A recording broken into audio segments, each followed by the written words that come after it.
ಎಲ್ರಿಗೂ ನಮಸ್ಕಾರ. ನಾನು ಬಾಗೋಡು ತಾಲೂಕು ಅಧ್ಯಕ್ಷ. ನನಗೆ ಇನ್ವೈಟ್ ಮಾಡಿದೆ.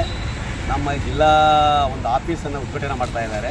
ಅದು ಎಷ್ಟು ನನಗೆ ನೋವಾಗಿರ್ಬೋದು. ನಾನು ರವಿ ಕೃಷ್ಣಾರೆಡ್ಡಿ ಪೃಥ್ವಿರೆಡ್ಡಿಯವ್ರ ಕಾಲದಿಂದಲೂ ಪಕ್ಷ ಕಟ್ಕೊಂಡು ಬಂದಿರೋ ಬಾಗೋಡದಲ್ಲಿ ಈಗ ಯಾರೋ ಬಂದಿದ್ದಾರೆ ಅಂತ ಹೇಳಿಬಿಟ್ಟು ನಾನು ಅವ್ರ ಥರ ಅವ್ಯವಹಾರ ಮಾಡಿಲ್ಲ.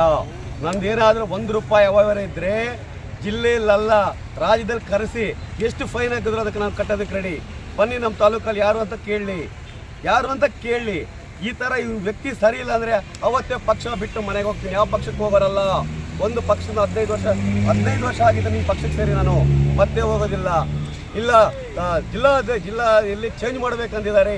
ಚೇಂಜ್ ಮಾಡಿದ್ರೆ ನಾನು ಒಬ್ಬ ಕಾರ್ಯಕರ್ತನಾಗಿರ್ತೀನಿ. ಅದಕ್ಕೆ ನಾನು ಒಪ್ಕೊಳ್ಳೋಕೆ ರೆಡಿ ಇದ್ದೀನಿ, ಸಿದ್ಧ ಆಗಿದ್ದೀನಿ. ರಾಜ್ಯಾಧ್ಯಕ್ಷರು ಮುಟ್ಟೋವರೆಗೂ ಇದು ಗುರಿ ನಾನು ಬಿಡೋದಿಲ್ಲ. ನನ್ನ ಗುರಿ ಬಿಡೋದಿಲ್ಲ. ಯೋಚನೆ ಮಾಡಿರಿ. ಯಾವ ಅಧ್ಯಕ್ಷರು ಕರೆದಿಲ್ಲ. ನಾನು ನಮ್ಮ ಕ್ಯಾಂಡಿಡೇಟು ಕರೆದಿಲ್ಲ. ಕ್ಯಾಂಡಿಡೇಟ್ ಮಾಡಿದ್ದೆ ನಾನು. ಯಾವ ಊರದಿಂದ ತಂದು ಅಷ್ಟು ಮಾಡ್ತೀನಿ ಇಷ್ಟು ಮಾಡ್ತೀನಿ ಅಂದರೆ ಏನೂ ಆಗಿಲ್ಲ. ಅಲ್ಲಿ ಅವ್ಯವಹಾರಗಳು ಏನೇನಿದೆ ಅಂತ ನನ್ನ ಕೈಯಲ್ಲೆಲ್ಲ ಇದೆ. ಎಲ್ಲಿ ಬೇಕಾದರೂ ಕರೀರಿ, ನಾನೆಲ್ಲ ಬಿಚ್ತೀನಿ. ಆಯಿತಾ? ಈಗ ನೋಡಿ, ಒಟ್ಟಲ್ಲಿ ನಮ್ಮ ಪಕ್ಷ ಬೆಳೀಬೇಕು. ನನ್ನ ಆಸೆ ಇದೆ. ₹1 ತಗೊಳ್ಳೋದಿಲ್ಲ, ₹1 ಯಾರಿಗೂ ಕೊಡೋದಿಲ್ಲ ಲಂಚ. ಇದು ನನ್ನ ಸಿದ್ಧಾಂತ, ಆಮ್ ಆದ್ಮಿ ಪಾರ್ಟಿ ಸಿದ್ಧಾಂತ. ಇದು ಈ 2 ಮಾತನ್ನು ಹೇಳಿ ಮುಗಿಸ್ತಾ ಇದ್ದೀನಿ.